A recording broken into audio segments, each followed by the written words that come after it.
Yeah, so we got a good one for you guys. Okay, so let's get started. So roadblocks while traveling. As always, this is interactive. If you guys have questions, just shoot them in here. So what happens when you travel, when you take a trip? Does your diet go on vacation too?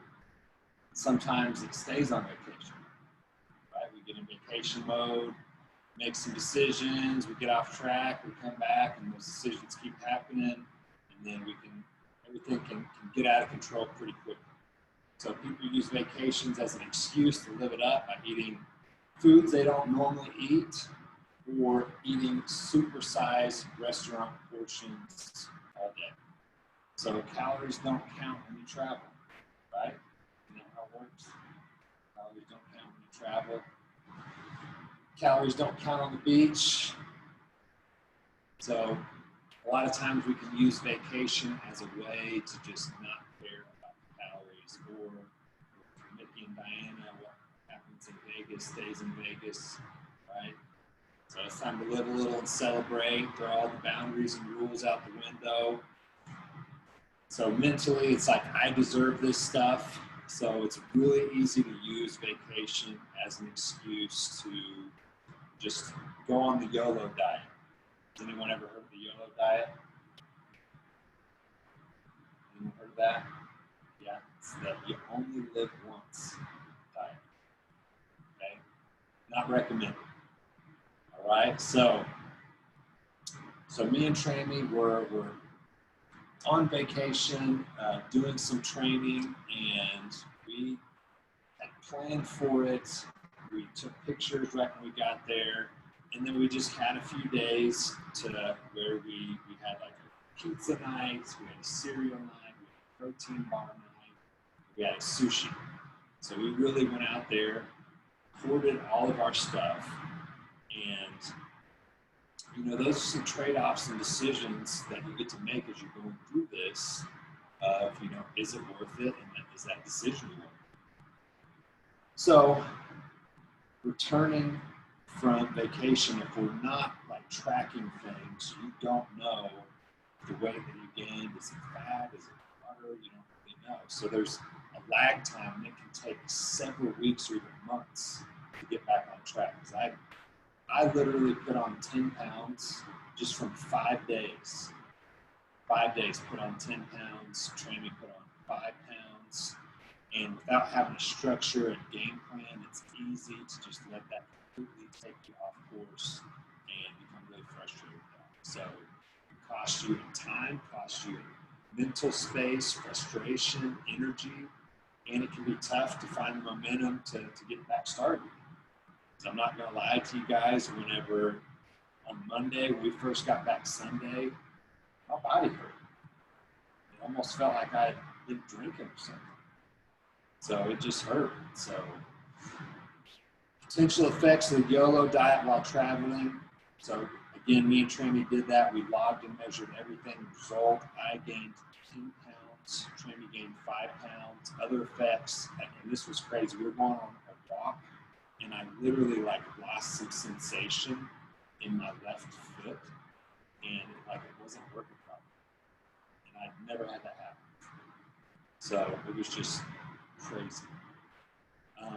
So consistency is really the key. Like, we did this, and we had an idea that we were going to do it, but we still like should have planned a little better. We will next time. Like when we did our pizza deal, we were like, okay, we're going to order some pizza, and we ordered 5 what we thought were like really small personal pizzas, but it ended up being 5 like pretty decent sized pizzas. So it was like, all right, we got to finish it. It's a challenge now. So, and that could definitely have been done in a better way. So we definitely didn't make the best decisions, and it can just make you sick. It can affect your weight and really set you back. Like, again, when I did my first workout Monday, it was bad. So this is what like an on-track week looks like for me. So I track everything. So this is my spreadsheet. You can see my numbers pretty consistently. Average of 2,860 calories across the board. cool thing about it is this is me like on a cut at 2,800 calories. So that's pretty cool. Weight's pretty consistent across the board as far as weigh-ins. And then we got vacation. So we got 2 days that are on track, and then we got a 6,000 calorie day and 9,500 calorie, 7,800 calorie day, another 6,000 and 6,500. So what this did was take my weekly average and made it basically 6,000 calories. So that made it to where basically each day of the week I took in an average of 6,000 calories. So if 3,500 additional calories is a pound of fat gain, then I can know by looking at this, I earned 5 pounds of fat by doing this. Okay? And I did not weigh out every piece of pizza on the scale. So this is me guessing, right? And in this situation, I'm just trying to make guesses in an overestimating manner. But the thing is, it's still guessing, all right? I'm glad that I tracked it because it gives me some data to look back on and reflect on. So I'm knowing, okay, 5 pounds of this could for sure be fat. I calculated it out to be like about 6 pounds. But then when I got back home and I weighed in, like my weight was like almost 15 pounds higher than normal. So it's like, okay, I know probably 6 pounds of that is fat. There's some margin for error, could be a little bit more. I know I also got some water retention going as well. So just to give you, this was the pizza day. So just the pizza, that one meal of pizza was over 3,000 calories. All right, and that's the deal when we're dealing with calorically dense food. It does not take that much to add up calorie-wise really fast. Cereal day, okay? I had one bowl of cereal that was over 1,000 calories. All right, it can add up so fast. So I had like on this day, like almost 5,000 calories worth of cereal. It was easy, like didn't like, there was more room. I could have done more. All right, so I put on 10 pounds, Trami put on 5, so based off the numbers, definitely some of that was fat, not just information. Felt pretty achy, sluggish, sleepy, low energy, pooped like 20 times in a day. So that part wasn't fun. Yeah, it happened. So how this applies to you. All right, so if we are on, let's say in this example here, that 2,000 calories is an amount that we would need to take in for our weight to stay exactly the same, okay? And if we do 1,500 calories a day, that's putting us in a 500 calorie per day deficit. So by this setup, if we did this for 7 days in a row, we would lose a pound of fat. 3,500 calories equals a pound of fat, we'd lose a pound of fat. All right, so every day looks good, but then we've got day 6 here of 7,600 calories.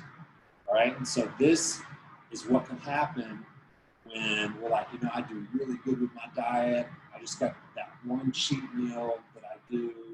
And other than that, I'm good. So we got the 80-20 or the 90-10 rule going in effect, and we're like, man, I'm doing good all these days, so I should be getting 90% or 80% of the results.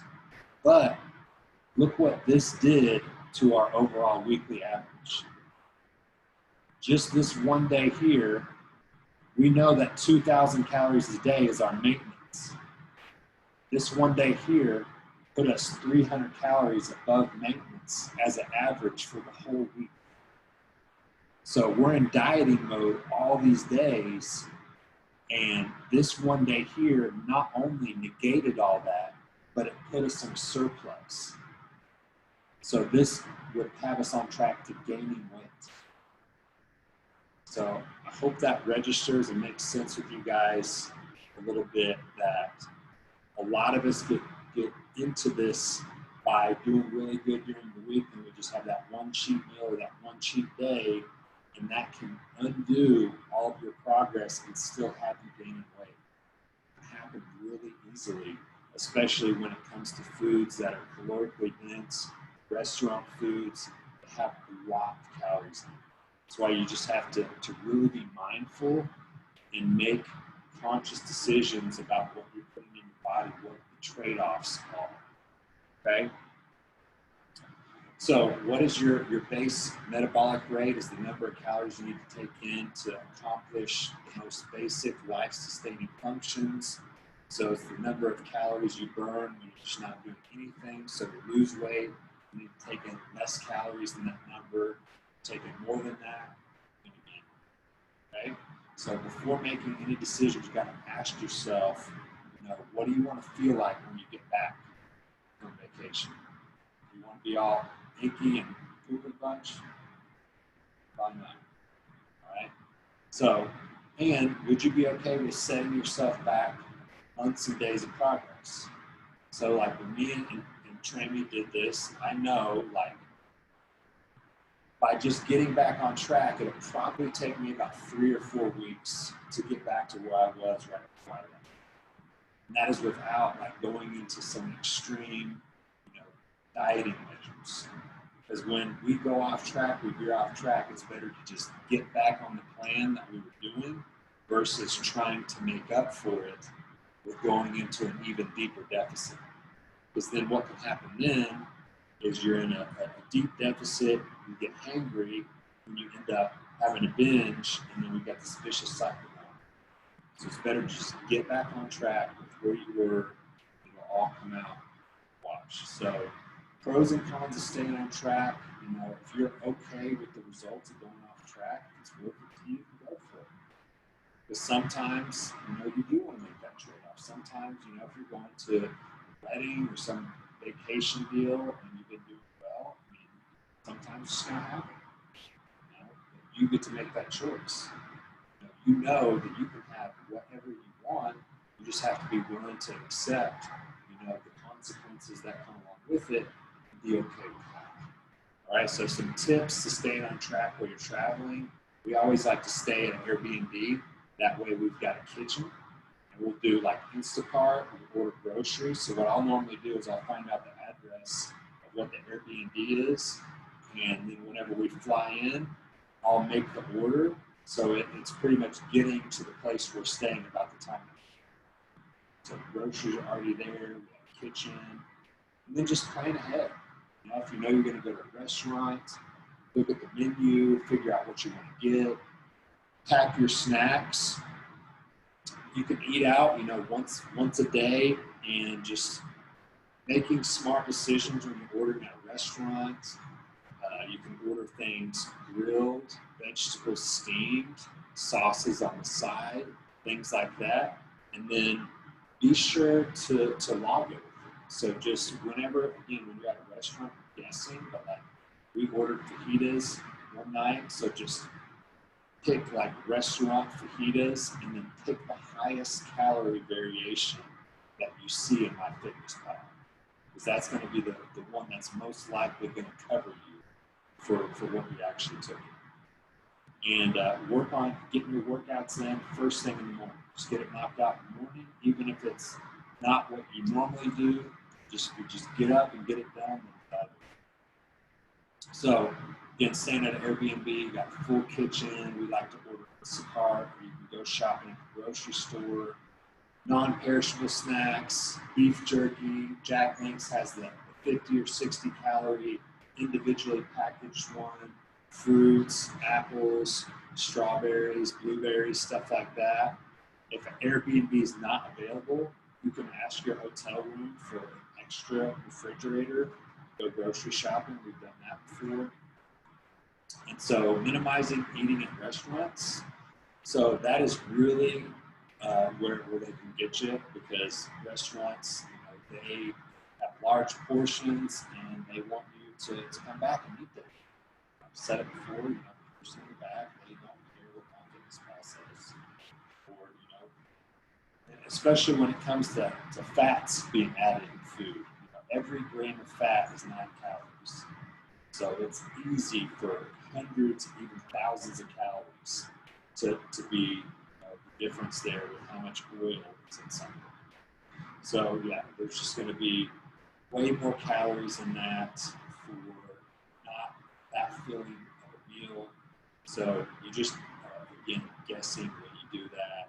So just a pizza day was over 7,000 calories. So that's stuffing that up fast. So yeah, just some tips for eating at a restaurant. Be sure to scope the menu the night before if you can. Go ahead and just like pre-enter it into MyFitnessPal. That way you already have an idea of what you can do, what you can get.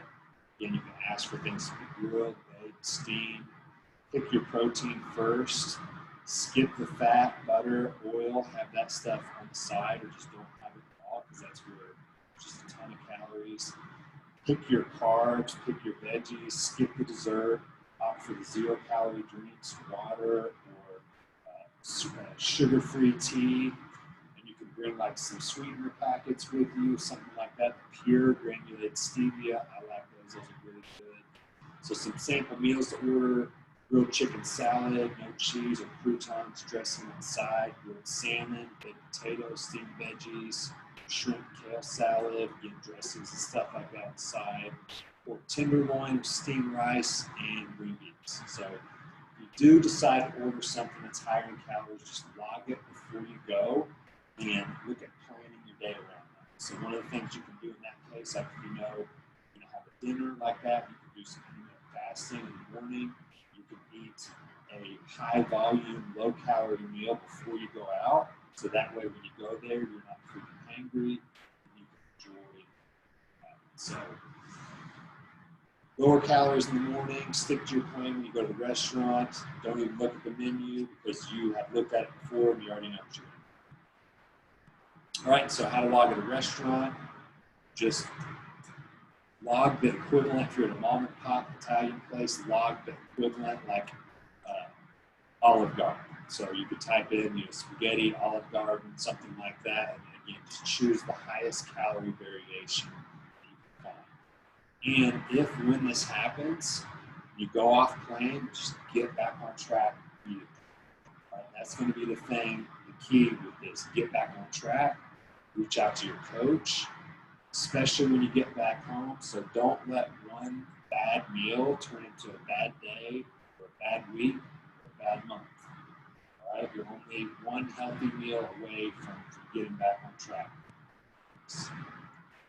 All right, so what are some things that you learned? Group activity time. How do you stay on track? You're at restaurants and traveling, and how will you do some of this moving forward? So let me see who I can call on. So I'm going to start with Dustin. What are some things you've learned through this process? What can you do yourself? Your screen share hasn't been working if you've been trying to use that.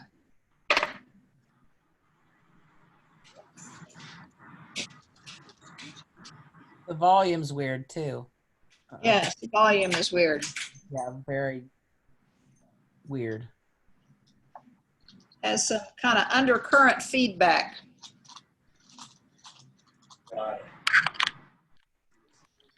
I can hear all the participants better than I could hear you, Rob.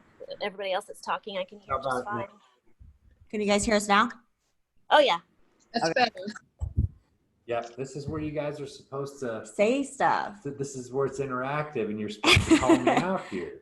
I tried to, but she didn't hear me. I was waving my hand. Can you guys see it now? No, still seeing, right now I'm seeing Callie. What about now? Now I'm seeing you and Trami. Does anybody see our screen at all? I can see it. Yeah, Yeah, can I see your screen, Rob. Yeah, Oh, okay. you're good, bro. Oh, okay. I don't see your, You may need to swipe to the. I don't see Try your, You have to swiping to swipe the it. left. You have to swipe it, Dusty. Because What? I freaked me out a little bit because I was really excited about this presentation. Okay, here. I saw the whole presentation. The sound was a little off, but the presentation was great. Awesome. Okay. Cool. Okay. I think you just needed to swipe, Dusty, because I think that you're just, sometimes it just pops up on the last person who talked, and then Callie was the last one there it person. goes. There you go. Cool. All right, so what are some things that you've learned? What do you do to stay on track when you're at a restaurant or traveling? Well, one of the things, we took a cruise last summer and I did not gain any weight. One of the things that I did was I stuck very much with vegetables and I chose a protein. I do kind of have an enforced diet because I don't do gluten, and of course, so that lets out a lot of the cakes and stuff like that, and bread. But I really never was hungry. And when I go to a restaurant here, I have also gotten trouble with that fat content. You know, would go and didn't look at the menu ahead of time. So when I got there, I chose what I thought was a good selection. And then when I got home and started figuring it up, you know, I'd gone over by about 900 calories because of fat content. Because some of the name brand restaurants do have some listings. So if I'm at home and going to a restaurant, if I'm going to get a salad, I get it without the dressing. Sometimes I take my own dressing. I'll make my own because I can make a pretty mean Italian dressing and, you know, cut the fat back and put a little more vinegar in it and still taste really good. Stevia can be magic in some of these things if you like a sweeter dressing. But yeah, that's kind of what I have done. It's stick to the greener vegetables, and it's much easier to stay on track. Awesome. All right, Brittany, what are some things that you've learned and what have you been doing to stay on track at a restaurant or traveling? I commute a lot for work, but I'll be moving to Oklahoma City on Monday, so that'll help me so much. Yeah. But I've just packing like the snacks, whether it's nuts or like the beef jerky is my best friend, and just making sure I have lots of water with me. Because I work really early, I'm having to be at the hospital either at 4 or 5 in the morning. I just try to load up on water. Mm-hmm. I don't like eating that early in the morning, so I really just try to load up on water or put like a Propel packet or like one of those like 0-calorie flavor packets into the water. Yeah. I haven't done any traveling in a long time because of COVID, so it's probably been since maybe about the end of last year. So, but definitely just packing the healthy snacks. But yeah, once I get moving here, then that'll help me out a lot with getting back on track with tracking my food and being able to cook a lot more. Yeah, so that's pretty much it. Awesome. So you're moving when? On Monday. Cool. Cool. That's so cool. Awesome, Brittany. I just want to shout you out because with everything that you're going through right now, that you still have lost weight during this time. Like, because think about if you weren't going through this process, what do you think might have happened? I would have been over 200 pounds easily and just not feeling it mentally or physically. So, Yeah.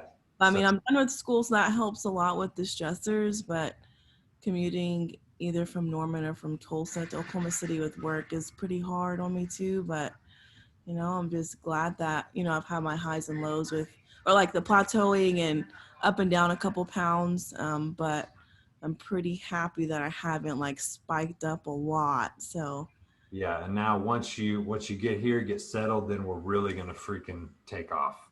Yes. So that's awesome. So great job. All right, Callie, I definitely want to hear from you on this. Some things you've learned and some of your ideas keeping track at a restaurant and traveling. Well, I haven't done any traveling either since I mean, I was in Oklahoma in December, but not since I've got involved with the transformation. I don't know. You know, for me, Rob, it's a different ball game because cooking is my industry, and so when I travel, my traveling is based around food. It is going to my friends' restaurants and eating their food. And so that would probably be the equivalent of you going on a vacation and not being able to work out or go to the gym. You know, that is what your life is kind of built around. So, you know, it's probably one of those things that it's like, I probably would rather stay home than to go on a vacation and not be able to eat what I wanted to. But, you know, my eating gets out of control in my snacking. It wasn't really necessarily what I ate that was normal. It was what I ate in the in-between times that got me in trouble. And so for right now, and I haven't been at this weight, you know, a year ago, I was closer to my goal weight, a lot closer than I am now. So it's kind of new weight, and it's just kind of readjusting my thinking. So I don't know. I mean, I definitely, I agree with you in a kitchen atmosphere. The oil is probably one of your killers, you know, and as a chef, you know, I mean, my crew doesn't go around with a tablespoon and I mean, they're free pouring oil, you know. So, and as much as we try and control portions and butter so that we have a consistency, you know, when there's tickets flying on the line, we don't have measuring cups there, you know, I mean, we just don't. Yeah. And so, you know, I know that happens, you know. If I decided to go into a restaurant in Oklahoma City where my colleagues are, I could say, hey, fix me something healthy, you know, don't do any butter, do something without butter. And they'd probably give me shit about it, but they do something really great, you know. But I would just have to count. I mean, I would just have to be, you know, I would just have to decide if I wanted to take it for a loss, what my goal was for going on that vacation, or, you know, it would be different if I was going there for business and open